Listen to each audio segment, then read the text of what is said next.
Hi, everybody. Um, we're going to try this again. For those of you who were with me earlier, I hope you're still there. Um, the We out here in Yudav Shomron, we have serious problems with the electric company, and it is not infrequent that we'll get this little surge of electricity, which will knock us right offline, and that's exactly what happened. So I apologize. I'm going to start from the beginning, and I'm going to start from the beginning, and then we'll continue. And if it's repetitious for the first few minutes, I do apologize. We have been discussing the 13th Mishnah in the second chapter of Tractate Avot. The statement is attributed to Rabbi Simon, Rabbi Shimon, who was wont to say that a person should be careful, should be scrupulous, should be cautious about reciting the Shema in the morning and in the evening. We discussed that part a few weeks ago, and then he says, once you've recited Shema, Shema of course is the point of departure for prayer. If you don't accept God's kingdom, there's nothing to talk about. There's actually no one to pray to whom to pray. And then Rabbi Shimon goes on and says, "Kshatam itpalel," and when you pray, don't pray by rote, which means either don't just mumble the words. If we're dealing nowadays with set liturgy, each community according to the way they pray, or in the time of Reb Shimon, when prayer was largely improvised. There was a framework within which different blessings and different topics, which should be addressed by every single individual. Nevertheless, it remains a fact that people would make it up as they went along. So in that case, don't do what we do today, which is don't say the same words. Always try to introduce something of your own. Rote prayer is effectively, in many ways, no prayer, as we will see in a few minutes, I hope. In any event, and then he goes on and says as follows: and when you pray, don't pray by rote, but rather, or mechanically, but rather, it should be expression of mercy and pleadings or petitions before God. And he quotes a verse in Jonah, "For God is merciful and abundant in kindness, is kind and merciful, long forbearing and again abundant in grace, and is sorry for evil, tries to undo it, and don't have a bad opinion of yourself." We will get to that part as well. We discussed it a little bit last week, but what I want to emphasize right now is the existence of petition or pleading in the statement. The question of asking for things in prayer, excuse me, the question of asking for things in prayer is a subject of some controversy, not within Judaism, but between Judaism and Christianity. Christians have traditionally criticized and severely criticized Jews for asking for stuff, for having the temerity. You're allowed in to see God. That should be enough. Ask for stuff, that's egocentric, that's selfish, that's petty, that's materialist. It was all the things that classical Christianity likes to accuse Jews, and Judaism are all come to expression in the fact that we ask for stuff in tefillah. And the truth of the matter is, there are 19 blessings in the Shemona Esrei. There are 19 blessings in the basic prayer that we recite 3 times a day. And of them, 6 are praise, and 13, fully 13, are asking for stuff. Knowledge, and the ability to repent, and forgiveness, and redemption, and money, or parnasa, making a living, and money, and health, and the Messiah, everything under the sun. And then at the end, the number, oh boy, I'm not good at this, 16. Shomei tefillah is a catch-all. Whatever you want to ask, go ask. Christians couldn't stand this, and it starts with starting with the church fathers. Oh, the Jews, they want to get, they always want to know what's in it for them. Rav Soloveitchik took the bull in their horns and really turned the thing around. And he said, they don't understand what petition means. They have no idea. Petition's not asking for stuff. Yeah, there's stuff you need. That's true. But petition really is the highest form of compliment, is the highest compliment you can pay to God. Because what does it mean if I come and I turn to God? Petition, asking for stuff, is an acknowledgement of our own limitations. It's an act of modesty. It's an act of humility. It's an act of submission. I can't do it. I can't do it. I can't cure this person. I've tried my best, and I need your help to make a living. I need, as Hasidic Rabbi would say, I need a shutuf. I need a partner. I need you to be my partner. If you can be my partner, I can succeed. Without you, I'm nowhere. And this is simply an extension of a more sophisticated point, which is made by Maimonides at the very beginning of the Mishna Torah of his code, which is philosophical discourses, in which he says that our existence is contingent. God is the source of existence. God exists without us. We can't exist without God. So our dependence on God is absolute from the moment of creation. We were totally dependent on him. So therefore, to whom else shall we turn if we're not talking about if we need? It's an act of humility and an act of praise. It's not like singing just hymns, but it's certainly an act of praise. If you imagine you were going to a person, you ask for a favor from someone, so you're the only person in the world that can do this. That's very complimentary. Now, I'm not saying we're trying to soft soap God, but the point is that there is a very profound meaning located in the midst of this idea of petition. So that's I wanted to actually note that. But last week we were talking about, even before we get to that, how does one enter into prayer? I mean, how do you get to a situation where you've mitpalel al tas tfilat chakeva? What kind of atmosphere? What kind of state of mind does a person have to be in before they pray?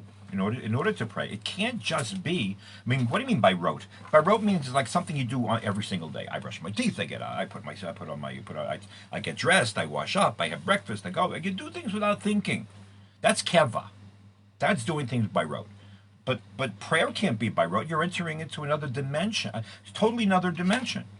And none other than Maimonides, who everybody thinks is like this very detached, unpassionate individual, says it absolutely beautifully.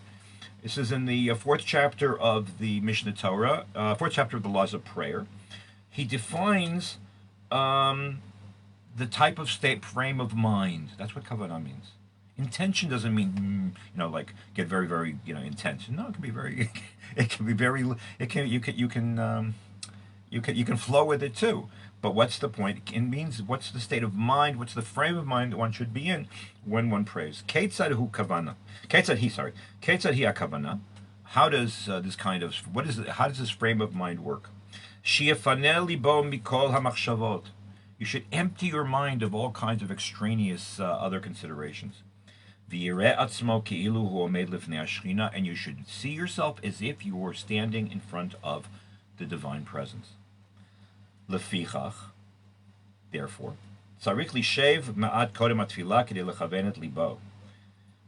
before you pray, you should actually sit down a bit in order to put yourself in order. And after that, pray benachat ubetachanunim, calmly, and by laying out all of your pleadings, all of your petitions to God. Now, what does he mean? What does he mean when he says sitting? What does that do you? So here, I would like to share with you an insight that Rav Soloveitchik gave in a Yiddish shir on the tractate Brachot in the Talmud. I think it was in 1957. and it's very strange. There's a lot in there are many recordings of the Rav's teachings and the Rav's lectures. For some reason, I was listening to a couple of them from the 1980s. I couldn't understand a word. And this one the ones from 1957, they're wonderful. I mean, you have to know Yiddish, of course, but they're incredible. So, but unfortunately, because they're in Yiddish, many people don't have access. They think that they've heard everything Reb Soloveitchik taught, but they didn't read the Yiddish, and they don't know and understand Yiddish. It's a huge, massive of lectures and insights that have yet to be redeemed for the non-Yiddish speaking public. Anyways, the point of departure, this idea that you have to sashay or segue from the outside world, clear your mind, and then to be able to pray, is rooted first of all, in a Mishna, at the beginning of the fifth chapter of Tractate Brachot, which deals with things like prayer and blessings and Kretschmann and stuff like that. I will mention, though, before we even talk about it, is that I don't know if this is an appropriate comparison, but when we talk about moving into dimensions, one of my kids just got a virtual reality helmet. And when she's using the helmet, she really is in another reality. And putting on the helmet really changes the way you look, because you're surrounded by this other world. And so it's not so what men and women are bidden to do when they come to pray certainly is not that much different than putting on a virtual reality helmet. However, it's much harder to segue from one reality to another than it is to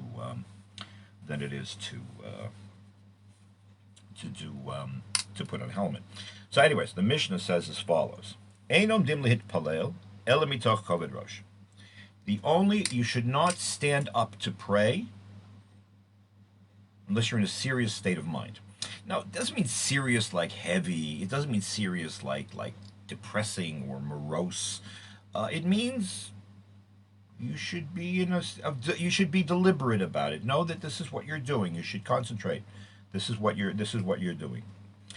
Notice it says ein omdim lehit palel. We don't stand up. Which means, I don't mean to be silly, but it means that the assumption is you're sitting down. Okay? You're sitting down. Why you're sitting down, we'll see in a minute. The Mishnah then goes on and says, Chasidim harishonim, pious individuals. There was a phenomenon of people who really did everything way beyond what the Torah actually demands. In the time of the Second Temple, there's a difference between Chasidim and Chasidim. It's not for now. I think I might even mentioned it at another time. Chasidim Arishonim, the pious of old, Hayushohim Sha'achat, they would sit for a bit. It doesn't mean an hour. They would sit in the synagogue for a bit before they even began to pray. And they would do that to clear the mechanism. That's an expression actually from one of my favorite movies, which is called For the Love of the Game, with Kevin Costner and the late Kelly Preston. It's a baseball movie. But he was a famous pitcher, and the way he would concentrate to be able to pitch properly was what he would call clear the mechanism. He could have this capacity to think about nothing else except getting the ball to the catcher's mitt. So this is sort of like a clear the mechanism kind of thing. So they would clear the mechanism, and then they would pray, so that they should direct their hearts to their Father in heaven.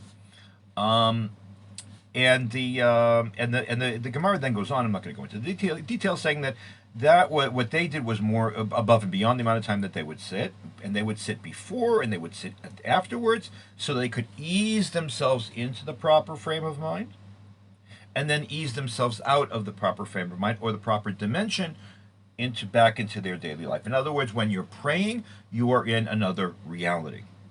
You are in another state of mind. That's what prayer demands. That's kavanah.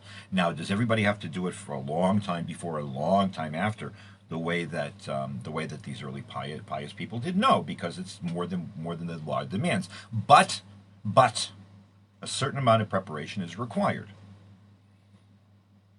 That's why before Mincha, for example, as Rav Soloveitchik pointed out, we recite Ashrei Yoshvei Bitecha Od Yalu Chasela. Happy are those who dwell in thy house. Not they will ever praise thee, which is the usual translation, but they still praise thee. That makes it possible for you to praise. Why? Because I walk in, I get myself in the right shape of mind, and then I'm able to do what I have to do. In general, Judaism makes a point and understands the fact that you can't just rush in and see God. Take your time. You have to prepare. Preparation is a critical part of Judaism.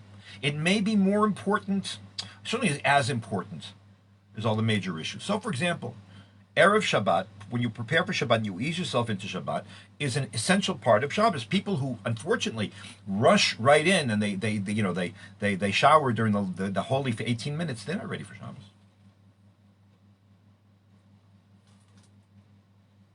Same thing with holidays.